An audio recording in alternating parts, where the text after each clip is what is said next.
The Wild West. It's one of the most interesting times in US history and has found its way in video games over each generation of new consoles. Rockstar Games has cemented their fame with multiple games over the last 30 years, from the Grand Theft Auto series to one-offs like Bully, and a tyrant of a game series that can stand right next to and even surpass GTA is the Red Dead series. Starting with Red Dead Revolver, which has mostly been forgotten, as it does not relate to the other two stories, but it was Rockstar's toe dip into the waters of Wild West. Red Dead Redemption is next on the board, which solidified Rockstar Games as the ones that can make a Wild Western game correctly, going on to win many awards for its excellent story and mechanics. Then, almost a decade later, Rockstar released Red Dead Redemption 2, which took Red Dead 1 and cranked the notch up to 1,000, the best Western game of the century so far, and should have won Game of the Year. Last of Us Part 2 bad. With Rockstar sitting on top of their throne of creating the best Wild West game so far, what could they possibly do next? Create a barren wasteland of an online open world multiplayer which the player base is begging for new content as there is almost nothing to do in this game. Yeah, we're gonna talk about that one. This is a look into Red Dead Online.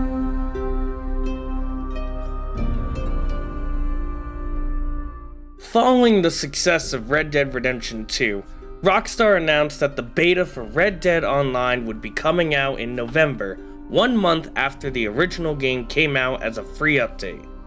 In the beta, there was a couple story missions and stranger missions, and we got to see some stuff available in the store. And that was when we saw our first problem. Now, we knew this stuff was in beta, but holy shit! These were expensive, even back in the late 1800s. And we noticed we were getting paid $2 and a couple pennies for some of the stranger missions. So we were paying modern day inflation for old Western items, but being paid Western time pay. This was a problem, but we told ourselves that this was a beta and moved on with checking out the game. Then the online officially came out and nothing changed! There were about 4 more story missions that didn't even conclude the story, prices and payouts stayed the same, and the best way to make money in this game was fishing. And by the best, I mean you could sell fish for about $1 each near a butcher who lives near a river, and you would get the most money per hour than anything else in the game. Psych! Until they nerfed it. Then it was hunting. Until it was nerfed, and now it's rolls. But I am getting ahead of myself here. Red Dead Online came out in 2018, and it's been 4 years at the time of making this video. Let's go ahead and inspect each part of the game and see what this game has to offer.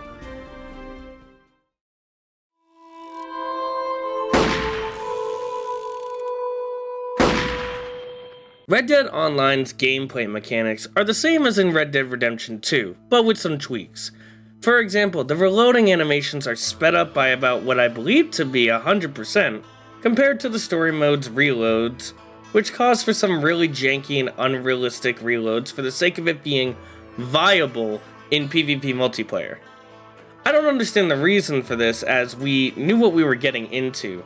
We know it's a Wild West game where 90% of the guns are single action, where you need to click the shoot button again to perform the action before firing another round. We are happy with this Rockstar. We know this would make combat dragged out, but that's okay. It would mean players would focus their shots better and make each shot count. Other games such as Hunt and Fistful of Frags do this, so I don't know why Rockstar needed to speed up the reloading for online play. Even in the story mode, the reloading is exceptionally fast. Arthur Morgan is like the Flash when it comes to reloading his guns, especially dual wielding.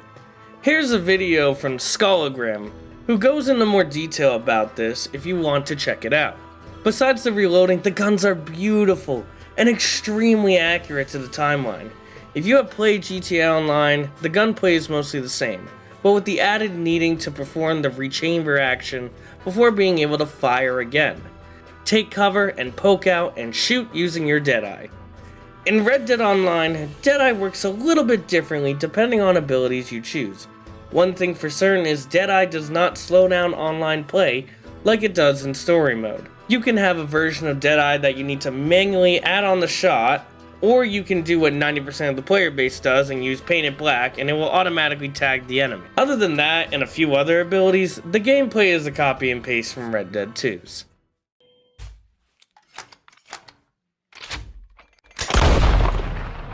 Red Dead Online begins with you in the Sisiska Penitentiary, 6 months into your sentence and awaiting execution. Your prison transport is intercepted by a group of armed men.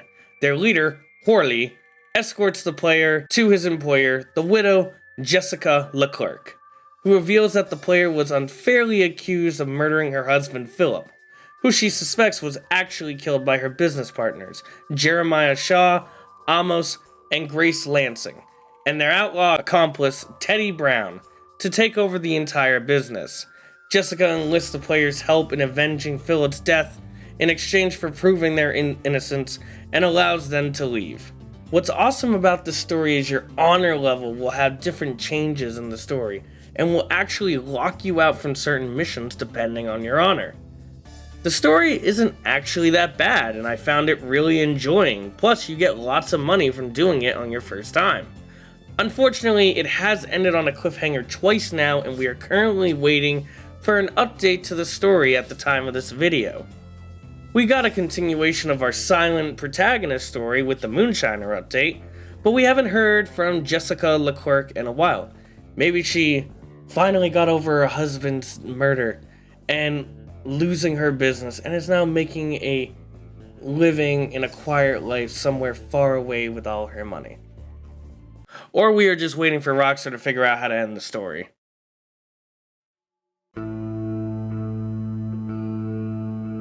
The best part about Red Dead Online has to be the roles. There are currently 5 roles in the game, and each of them do bring something new to the game.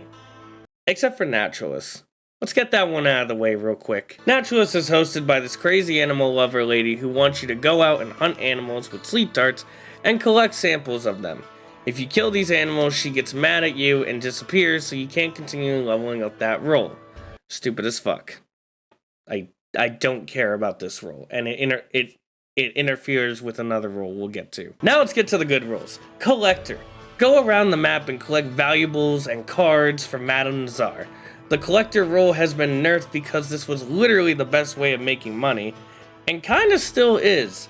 If you have about 4 hours to kill in one setting, and a Spotify playlist ready to go, so the way you were supposed to do this is collecting stuff over time while playing the game, but if you want to power level the role and bring home $2,000 in a couple hours, you pull up the Red Dead Online collector map on your phone or second monitor, and then start collecting everything you can get. Each way works. Bounty Hunter. Go to a town, select a bounty, capture the bounty alive, bring the bounty to the sheriff, wait 20 minutes because for some reason after 4 years Rockstar still believes the longer we take for more money and gold we should be rewarded, deliver the bounty, level up the bounty roll, get buckle outfit. Buy this roll first as you can grind cash and gold really well. Basically, what I do is use this roll to get gold and the rest to get cash. They included legendary bounties which are really cool as well and get harder every time you do one, but there's a limit to doing them one per online day for some reason, so take what you can. Raider! Complete opposite of Naturalist and 100 times better, Crits, the guy that manages your camp, sets this business right up at your camp. Bring him full animal carcasses and fill up his meter. Once you have as much goods as you can carry, you can set out and deliver them for a nice cash payout. Upgrade your wagon size and make sure he has enough supplies for production. One special thing about this role is you can do a long distance delivery and make even more money, but be careful as other players will be able to steal your goods and sell them if they stop you. So make sure you got a posse ready to go. Moonshiner. The best role in the game by far is Moonshiner. Moonshiner is canon for your character in the story and includes 5 new story missions for you as well. Setting up your moonshine business, upgrading your distillery, and adding flavors, then selling it to the right person and making some big money. But watch out as the feds will be on the lookout for illegal moonshine and might pull over your cart and chase you down for that moonshine if they discover it.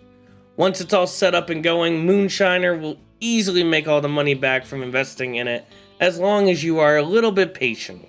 This is the most customizable role, right next to Trader. Well, because Trader, it's your camp.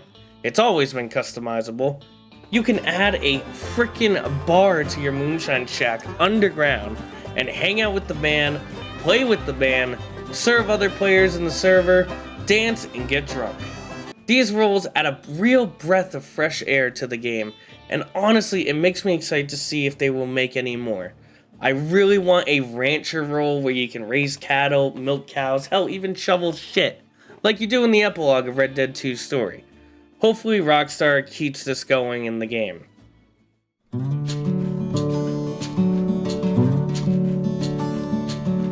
You might be wondering why we are already at the conclusion for Red Dead Online. Well, if you have played it for yourself, you will know that it's because there isn't anything left to do in Red Dead Online! What else do you want to know? Stranger missions? They pay like $5 max if you wait out the timer and can be kinda fun. If you like delivering stuff like mail, it's just, or you can deliver other people's fur. Like, why wouldn't you just do that with the trader role and make $600 instead? Fishing? It was nerfed, so no one cares. It's not a viable way of making money anymore. Stores? Clothing and weapons are all way too expensive or just straight up cost gold to get them. Nobody goes to the butcher unless they're selling animal meat. They can just hunt a couple of deers and have enough meat to heal their health cores. The barbershop? There's like 20 different hairstyles and 10 beards and mustaches. The point is, this game had potential to be one of the best cowboy sins of all time. Rockstar devs themselves said that they love that people actually love running businesses in GTA Online. So why can't we get stuff like that here? Look at how popular Trader and Moonshiner is. I want to be a rancher, people want houses, there's plenty of other jobs that they could add into this game. Rockstar, we want to support this game more than you want to for some reason. But you need to give us stuff for it. I don't even want GTA 6 anymore. I want this to be the next GTA Online, like it was supposed to be. People have started petitions and hashtags trying to save this game, and it seems to be falling on deaf ears. I am joining, and I hope this video will help get Rockstar's attention. I will ask all of you, if you could do me a huge favor and like and share this video to try to get the word out. Get it out on the internet, let's have Rockstar hear our voice. The game is special, and the potential is almost infinite. Please, Rockstar. Hashtag Save Red Dead Online.